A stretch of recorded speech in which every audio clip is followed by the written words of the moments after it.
This is the Bruchim podcast, the only podcast in the world dedicated to Jews who think differently about circumcision.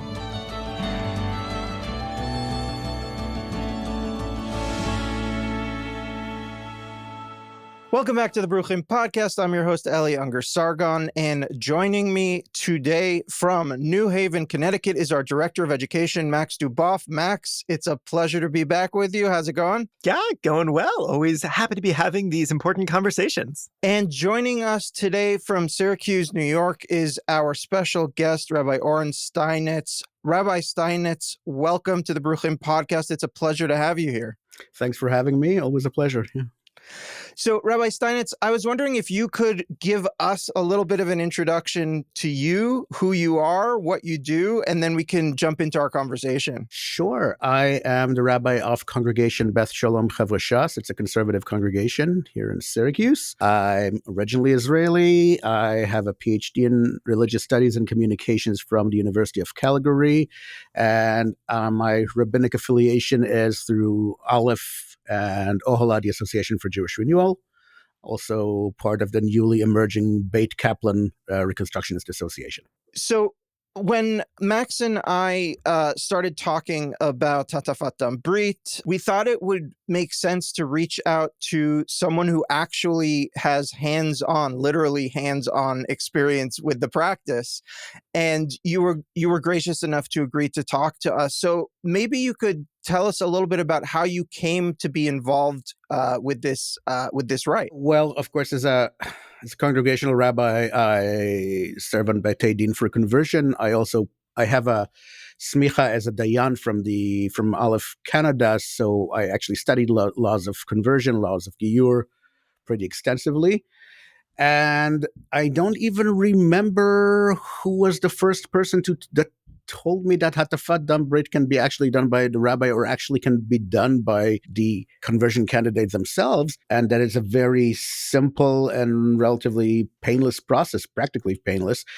It's basically done with just a lancet that is used for checking your sugar level. The first time I did it was a few years ago, I think, with the first conversion candidate that I had that required it, and been doing it pretty routinely ever since. Like I said, it's a very, very simple process that is probably more mystified than it should be.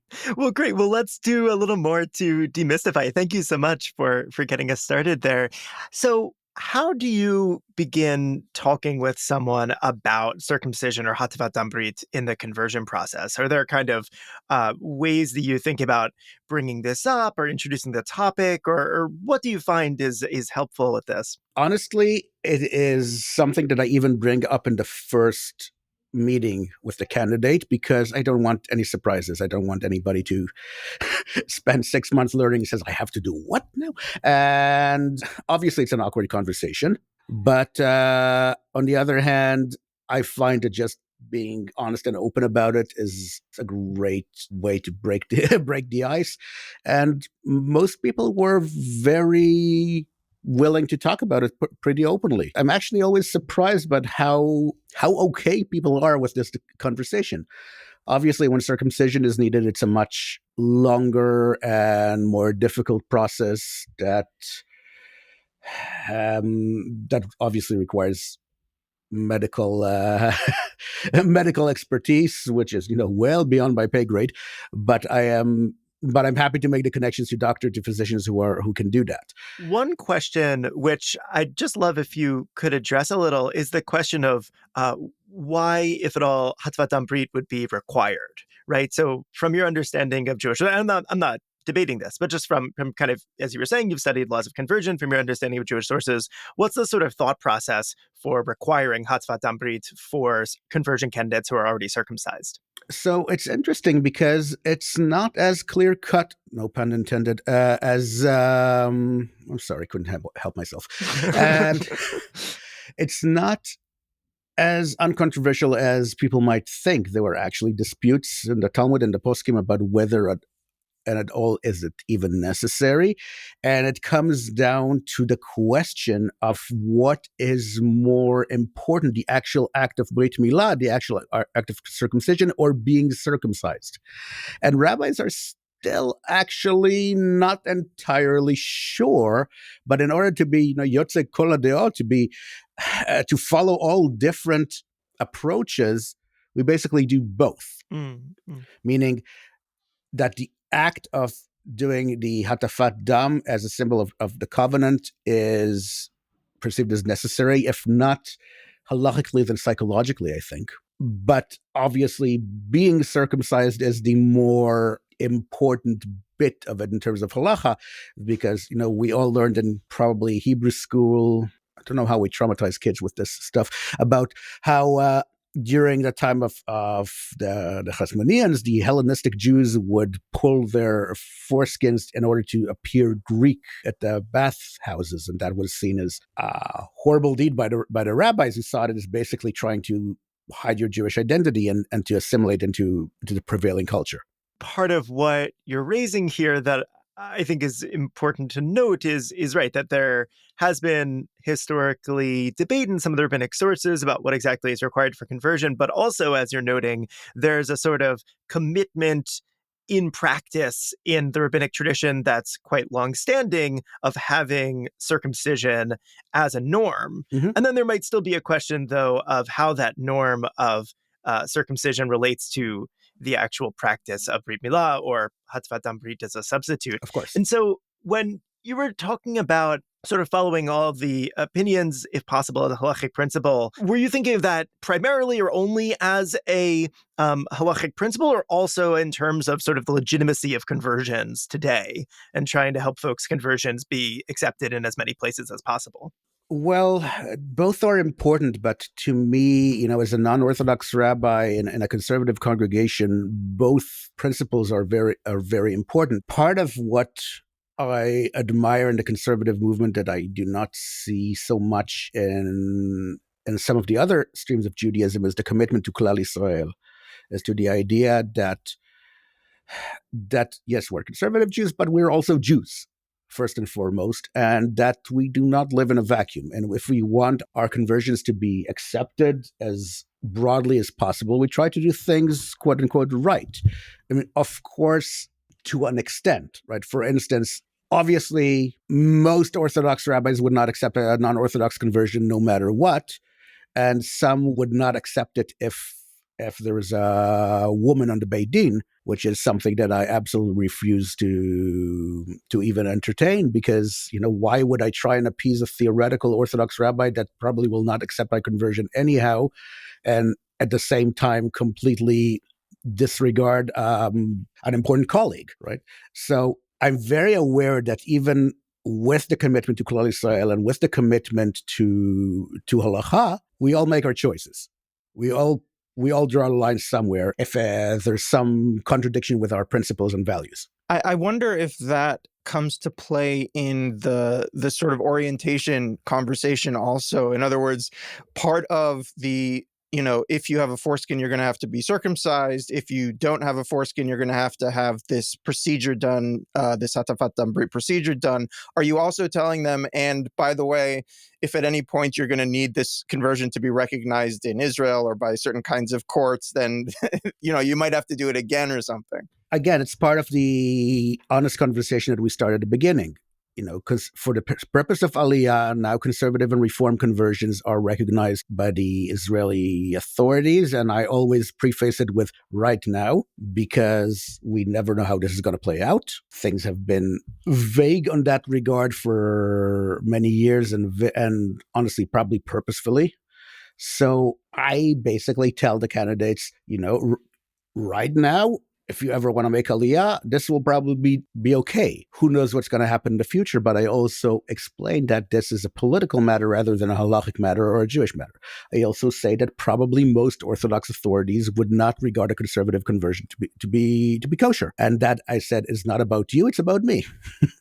It's not it's not that anybody is saying that you are not committed enough. It means that maybe I'm not a kosher enough Jew so to speak, for some authorities. Although for some, I said, there are Orthodox rabbis who asked me, okay, so what was the way the conversion was done? And some would accept it and some won't. My number one principle with approaching that issue is transparency. I do not want anybody to feel like they were cheated. I don't want anybody to feel like they've got, I tried not to say the shorter end of the stick, okay, but I have to. Hoodwinked to an extent, or? But to an extent, that basically that the experience was not valid or not real, so to speak, or that there are higher and lower standards of conversion, because as I explained to many people, this is a political and interpersonal issue rather than a halachic one, because if we are following the traditional requirement of milat, vila, and kabbalat ol mitzvot, of accepting the yoke of the commandments, then basically you did everything you need to do.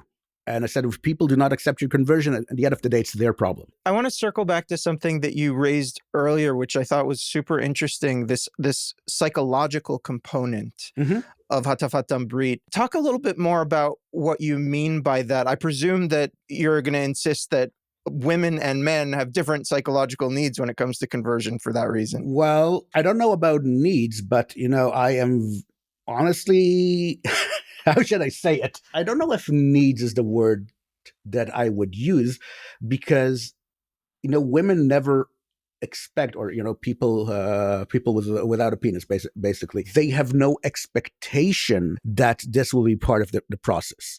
And of course, there are issues with trans halacha that who is actually chayav, is obligated by brit milah, and I will let more learned colleagues deal with that.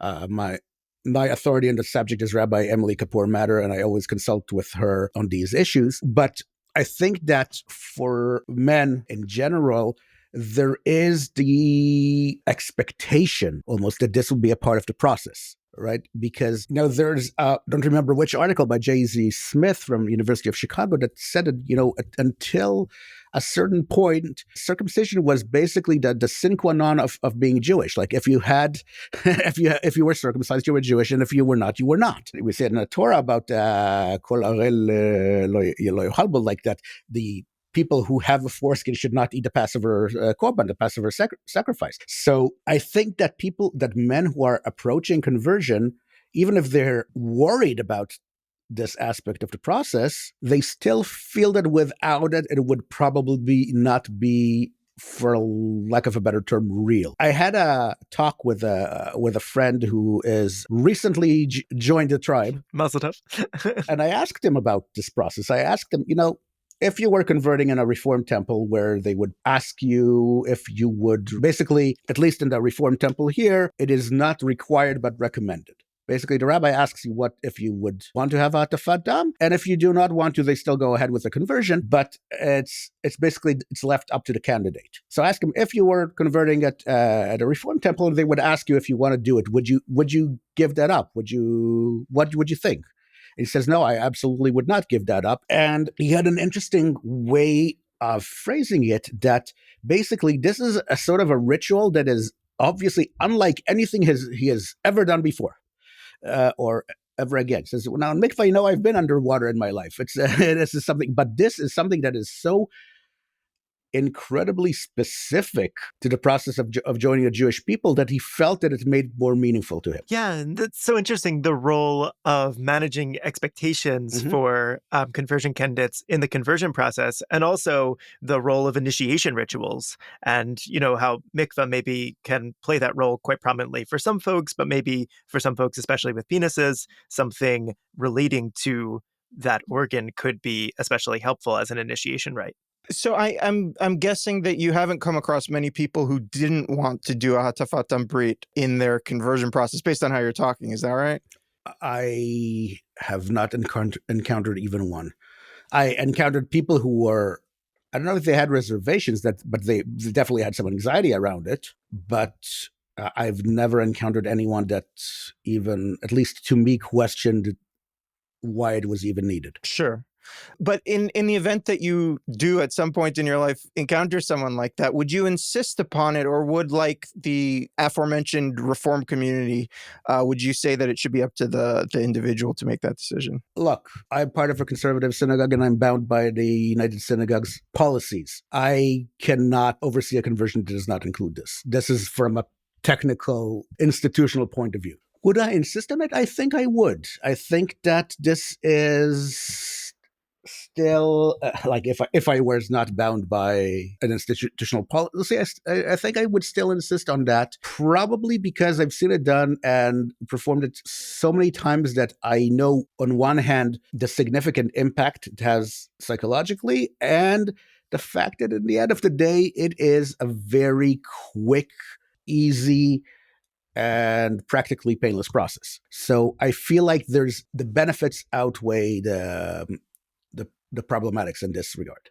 And by the way, I think that is a very different conversation with regards to brit milah. I'm not sure that I would not insist on it, but I totally recognize that the brit milah is a whole different ballgame. That's a really interesting distinction that you're drawing there, and I want to dig into that a little bit more. But before I do, a quick clarification. So you're saying that because you're a member of the conservative movement, your hands are tied on this issue? You don't have the autonomy to make your own decisions about this as a local rabbi? As far as I understand, yes. And by the way, I'm not a member of the rabbinical assembly, but because I work in a conservative synagogue, then I'm bound by the USCJ's decisions. Do you feel differently about hatafat brit for children? For example, let's say a mother converts, but she already has a son who is circumcised, and at some point they're trying to have some kind of conversion process for the son. Should the son have hatafat brit? Are your feelings different about that? A little bit, but I also make a distinction between children and infants. Go ahead. I'm all ears. I once had a case exactly like that the mother converted with a couple of children, a boy and a girl. And I asked the parents how they want to handle it. And the father said, well, I can do it myself. The kid was about a year and a half, maybe 2 years old. I kid you not. The kid did not even stop laughing and playing and running around while the dad had to chase with the lancet, and he basically did not even notice it. It was so incredibly painless. Obviously, there's no psychological issue here. I did not see any negative impact in that case. When it comes to children who are of an age where they understand but are not yet adults, I find it problematic to do a conversion in any case in that regard. This is a conversation to have with the parents, because, at the end of the day, your child may have a very different opinion than you. And I don't know if you talked about it, but a conversion of a minor in general is always considered to be conditional. Basically, after the child reaches the age of mitzvot, they need to make a public declaration that they want to remain Jewish. So basically, today we see it as a bar or bat mitzvah. Generally, if the child refuses to have a bar mitzvah at that age, it's seen as basically rejecting the conversion. The conversion is null and void. Obviously, with children, especially around the tweens and early teens, where everything is awkward, that is a different story. And there was one time that there was an issue of a child who was after Gil Mitzvot, but he was, I think, 14 or 13. And the mom said, you know what? I'm not even sure I can have this conversation with him right now. And he said, this is totally legit. And what we suggested at that point to the child is, maybe we can do the mikveh right now, but we will not sign the certificate until you decided you want to do this. It was me and another conservative rabbi that came up with it. And the child decided he doesn't want to go through this at all at this point, and said, you know what, when I'm ready, I'll do it, which I think is more than fair. I don't know if this is what his mom wanted, but but it's not about her. Yeah, no, and this relates to the transparency point that you were bringing up earlier as well. Also, being willing to listen and also, think about the different interests that different folks have, and children as well, respecting their autonomy as much as possible. Absolutely. Yeah, so let's now talk about the difference in your mind for a potential convert who doesn't want to be circumcised versus a potential convert who maybe doesn't want to have hatafat brit. You indicated that you feel like these are very different cases. Tell us a little bit about It why. is of different cases in terms of the physical and psychological impact. I feel even with babies, we are, for all intents and purposes, a religious household. My wife and I never had any doubt that our son would be circumcised when he was born, and yet I can tell you that this was not a pleasant experience for anybody. anybody. And I vividly remember after everything was done, said and done, us looking at each other saying, "What did we do?" There's something very almost dramatic about this experience. And I think that we cannot deny it, even when it's done by somebody who is extremely skilled and professional. And the physician that circumcised our son was maybe skilled, but he was not very good at making parents feel comfortable.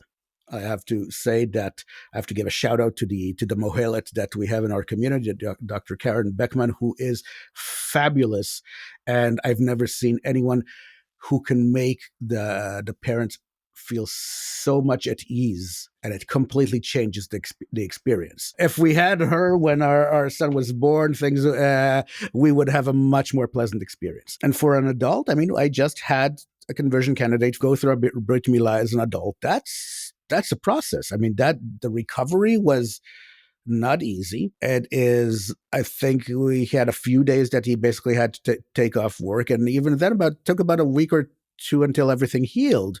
This is not, it's not just a little prick. I'm sorry. It is not, it's not a needle that you barely notice. This is a surgery. It's done under anesthesia. It's done by a surgeon. This is not something that you take lightly. And obviously there are risks.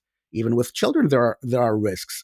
Obviously, they're minimal with proper technique and medical supervision. The risks are more or less minimal, but you cannot escape the fact that this is a big deal. Let's put it this way. If I could find any sort of halachic justification that would be widely accepted to have just a hatafat dam and not an entire circumcision, I'd be the first to jump at it. But implying that you think there is none. None that I found. Yeah. It's not, but and I'm not saying there necessarily is one. It's I'm not necessarily there is. I'm not necessarily saying that it's not going to change. Also, I think that maybe this is something that at least the non-Orthodox movements will have to consider at some point. I'm not a physician. I know that the science behind the health benefits of circumcision are highly disputed, that you can find one study that says one thing, another that says another. I am not sure that I would give up circumcision. I don't think that as many people as I think would give it up. But if there was this kind of an option, especially for conversion candidates and adults, I think that it would make things much, much, much easier. Rabbi Steinitz, I want to just talk a little bit about some of the details of the procedure of hatafat brit as well. So you mentioned that a conversion candidate themselves can perform it, or someone like a rabbi, or I know in some cases doctors do as well. So how do you go about helping a conversion candidate make that decision, or what are some of the considerations about how to do it? I basically ask them. I said, we need to see a drop of blood. And I recognize this is probably a controversial halachically.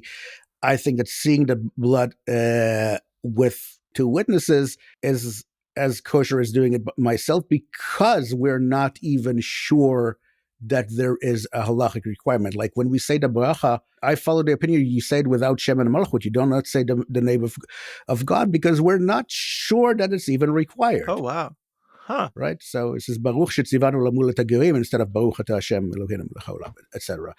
So I think the procedure is important. That witnesses is important. But I ask the candidate, what would you prefer?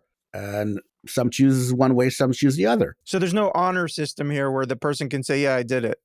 It has to be someone has to witness it. It's funny because I had another conversation with another friend who converted during the pandemic, when everything was a lot more difficult, especially with regards to mikvahs being open, etc. And he basically said that the rabbi that oversaw his conversion was a Reform rabbi. But I don't think it would have been different with any other rabbi. Said, send me a photo of a drop of blood on the gauze pad. Don't send me X-rated pictures, please. Like, Sure. Please. Sure. So yes, there's an honor system there, and I really don't think that anybody would take advantage of it, and I would not be all that concerned. But yeah, some people just turn around, do the poke, show me the drop of blood, and good to go. And it's taken from the circumcision scar, is that correct? Yes, exactly. Okay, so that's important. It is. It is not done on the upper, more sensitive area. Absolutely. Okay, so that's not about the symbolism. That's about pain? No, it is about the symbolism, but but the pain issue is also important. Gotcha. I mean, since it's a scar tissue, it's barely you barely feel it. But yes, it's done from the circumcision scar on the side, not on the top. This has been such a fantastic conversation. Are there any other aspects of the religious significance of hatafat brit that you think maybe we haven't touched on yet? I don't think so. I don't think there's anything else. Like I said, I think that the impact is both religious and psychological, but it can obviously go either way. And I think that the number one thing is what I started with. Transparency is key. Transparency and open conversations. And also respecting the fact that different people will have different experiences and different expectations and different anxieties. Now, there's no one-size-fits-all solution for everyone, right? Rabbi Oren Steinitz, thank you so much for joining us on the Bruchim podcast. My pleasure. Next time on the Bruchim podcast. I took down my pants and laid down on a, what do you call it in a doctor's office? Exam table? Yeah, that's the term. Thank you. Good gracious.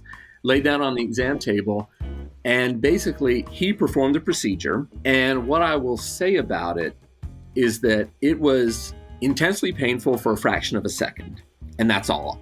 And he did get a drop of blood on the first try, thank goodness. But yeah, it was fairly kind of, straightforward, and maybe businesslike is a good word for the attitude from the pediatrician Moyle that was performing the procedure. And of course I was nervous about this, right? I was nervous because I'm about to lance my penis. So the first time the lancet malfunctioned. So it didn't spring out at all. So I had to stop and go out and say, it broke, I need to do another one. And he was so great. He was very calm. He's like, okay, no problem. There's a whole box of lancets there. Go ahead, just take another one. We'll try again. So I went back behind, and I was thinking that I would feel it. So what I had to do is, do the lancet and then put the cotton there to get the droplet of blood to show the rabbi. So I thought, well, I'd be able to feel it, and then I'd know where to put the cotton, and then I could take it to the rabbi. So I wasn't really, I was kind of hoping that would be the process for me to do. Well, I didn't feel it at all. Like, there was literally no sensation. So I wish someone had told me that earlier too. Like, I felt nothing. So I didn't know exactly where to put the cotton. So there was nothing on the cotton. So I had to say, I'm sorry, I did it wrong, and I've got to do it a third time. And this time I was just much more, I figured out a way to do it, get the cotton there, get the speck of blood, show it to the rabbi. And he said, all set. And that was it. They had witnesses, but the Moyle and I were turned away for privacy reasons. But then once he did the prick, he showed them a cotton ball with a single drop of blood on it. Thank you for listening to the Bruchim podcast. If you like what you've heard here, you may also like our YouTube series, Circumcision Texts in the Jewish Tradition, where Eli and I are studying all of the major circumcision texts in chronological order. If you find value in this content, please consider supporting our organization at bruchim.online. That's BRUCHIM.online. We're a 501c3, so all donations are tax deductible. If you have any questions or comments, feel free to email us at info@bruchim.online. Lehitrot!